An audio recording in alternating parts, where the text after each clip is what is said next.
एक देश एक चुनाव को लेकर के सरकार ने बड़े बड़े दावे किए थे। संसद का विशेष सत्र बुलाने से पहले इसे लेकर के पूर्व राष्ट्रपति की अध्यक्षता में एक कमेटी भी बनाई गई थी।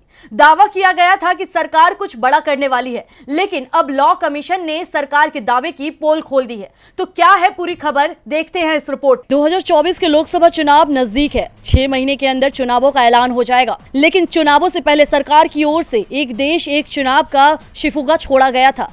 पूर्व राष्ट्रपति रामनाथ कोविंद की अध्यक्षता में एक टीम भी बनाई गई थी। लॉ कमीशन से भी रिपोर्ट मांगी गई थी। दावा किया गया था कि साल 2024 के लोकसभा चुनाव से पहले वन नेशन वन इलेक्शन को लागू किया जाएगा, लेकिन अब लॉ कमीशन ने साफ कर दिया है कि सरकार कुछ भी सोचे, लेकिन 2024 में वन नेशन वन इलेक्शन संभव नहीं है। यानी 2024 में एक साथ लोकसभा और विधानसभा चुनाव नहीं होंगे। लॉ कमीशन की रिपोर्ट विशेष रूप से केवल लोकसभा और विधानसभा चुनावों से संबंधित है। लॉ कमीशन ने बुधवार को अपने सदस्यों के साथ एक देश एक चुनाव सहित 3 मुद्दों पर विचार करने के लिए बैठक बुलाई थी। इनमें से एक राष्ट्र एक चुनाव मामले पर कई पेच बताए गए हैं, साथ ही कुछ मामलों पर सर्वसम्मति भी बनाई गई। आयोग के अध्यक्ष जस्टिस ऋतुराज बैठक को लेकर के बताया कि हमने एक राष्ट्र एक चुनाव को लेकर के चर्चा की, लेकिन इस मुद्दे पर कोई ठोस नतीजे पर नहीं पहुंच पाए हैं। लगता है अंतिम रिपोर्ट भेजने से पहले और बैठकें होंगी। दावा किया जा रहा है कि एक साथ चुनाव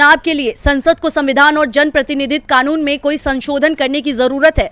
इससे ये जरूर साफ हो गया है कि साल 2024 में एक देश एक चुनाव संभव नहीं है। इससे पहले 21वीं विधि आयोग के अध्यक्ष जस्टिस वीएस चौहान ने भी एक देश एक चुनाव को लेकर के रिपोर्ट तैयार की थी। उस रिपोर्ट में सुझाव दिया गया था कि एक देश एक चुनाव लागू करने से पहले संवैधानिक और व्यवहारिक जमीन तैयार कर ली जाए। कई राजनीतिक दलों से भी इस बारे में बात की गई थी।